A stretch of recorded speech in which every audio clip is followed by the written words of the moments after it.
स्नेह art of teaching या चॅनलवरती आपल्या सर्वांचं स्वागत आहे. विद्यार्थी मित्रांनो, मुख्यमंत्री युवा कार्य प्रशिक्षण योजना म्हणजेच लाडका भाऊ योजना या संदर्भाने विद्यार्थी मित्रांनो आनंदाची बातमी पुन्हा एकदा आहे आणि ती आनंदाची बातमी म्हणजे पगाराच्या संदर्भातली आहे, मानधनाच्या संदर्भातली आहे. आपण एक आनंदाची बातमी सकाळच्या व्हिडिओमध्ये बघितलात की जी आपली 35 एज जी आहे ती 35 एज त्या संदर्भात जे विद्यार्थ्यांचा प्रॉब्लेम होतो तो सॉल्व्ह होत आहे.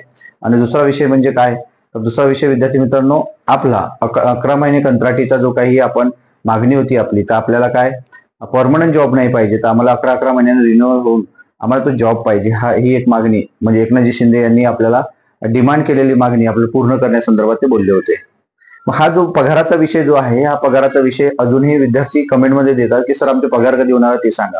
विद्यार्थी मित्रांनो आपल्याला माहिती आहे की प्रोफाईल आपल्याला अपडेट करायला लावली होती आणि 6 महिने ज्या विद्यार्थ्यांचं संपलेलं होतं म्हणजे प्रशिक्षणार्थीचं झालेलं होतं आणि त्यांना नवीन जे जॉईनिंग झालेले आहेत म्हणजे रिजॉईन झालेले आहेत, या विद्यार्थ्यांकरता प्रोफाईल अपडेट केल्यानंतर तुमचा आधार पण तुम्हाला त्या ठिकाणी म्हणजे पूर्ण प्रोफाईलच अपडेट करायची होती आणि त्यानंतरच तुमचा पगार होणार आहे असं एक परिपत्रक सुद्धा आलं होतं. मग या परिपत्रकाच्या माध्यमातून आपण जर विचार केला तर ते होणं गरजेचं आहे, कारण सर्व ऑनलाईन प्रोसिजर आहे आणि आपलं 5 महिन्यासाठी जसे तुमचे पहिले मानधन झालेले आहेत तर त्याच पद्धतीने ही सुद्धा मानधन होणार आहे. मग आपल्याला माहिती आहे की कोणताही महिना संपल्यानंतर 15 दिवसाची प्रोसेस लागते, ही मी वारंवार सांगतो आहे. चेकर मेकरची प्रोसेस असते, तुमच्या डिव्हिजन म्हणजे डिस्ट्रिक्ट लेवलच्या या सर्व गोष्टी असतात आणि नंतर मग राज्य लेवलच्या या बाबी असतात, ज्या म्हणजे त्या आस्थापनेमध्ये लवकरात लवकर जर तुमचं प्रोफाईल म्हणजे तुमचं जर प्रेझेंटी अपडेट केली जात असेल किंवा बाकी इतर ज्या गोष्टी लवकर होत असेल त्या कर्मचारी माध्यमातून, तर तो पगार तुमचा लवकर येत असतो. आता काही जिल्ह्यांमध्ये 2 महिन्याचे पगार थकीत आहेत म्हणजे अजून झालेले नाहीये. काही जिल्ह्यांचे झालेले आहेत, काही जिल्ह्यांचे प्रोसेसमध्ये आहे. म्हणून ज्या जिल्ह्यांचे प्रोसेसमध्ये आहे ते तुम्हाला सांगतो आहे.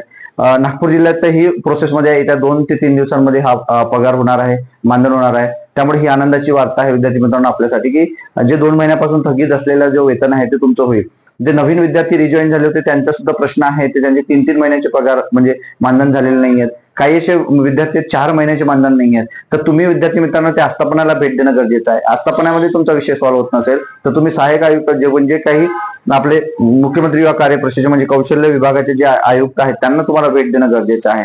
आणि भेट देत असताना तुम्हाला जिल्ह्याचं जे काही आपल्या मुख्यमंत्री युवा कार्य प्रशिक्षण संघटनेच्या माध्यमातून जे आपण जिल्ह्याचे जिल्हा अध्यक्ष झालेले आहेत किंवा तालुका अध्यक्ष झाले आहेत, एकजुटीनं त्या विद्यार्थ्या मित्रांनो आपले प्रश्न सॉल्व्ह होण्यासाठी जाणं गरजेचे आहे. कारण आपल्याला न्याय मिळण्याची शक्यता आपल्याला दिसत आहे, हे आपल्याला दिसून येत आहे आणि आपण त्या भूमिकेवरती ठाम आहोत. आणि पगाराचं असो की मग ते मानधनवाढीचं म्हणजे आपलं कंत्राटीचं असो की 35 वर्ष वयाच्या संदर्भातले असो, ह्या सर्व बाबी आपल्या हळूहळू मान्य होत आहे. जसं आपला पहिलीच मागणी जी आपली पूर्ण झालेली आहे ती म्हणजे 5 महिने वाढीची, म्हणजे 6 महिने झाल्यानंतर प्रशिक्षण 5 महिने, तशाच सर्वही मागण्या पूर्ण होतील. त्यासाठी माणूस आशावादी असतो, त्याप्रमाणे आपण सुद्धा आशावादी असणं गरजेचं आहे.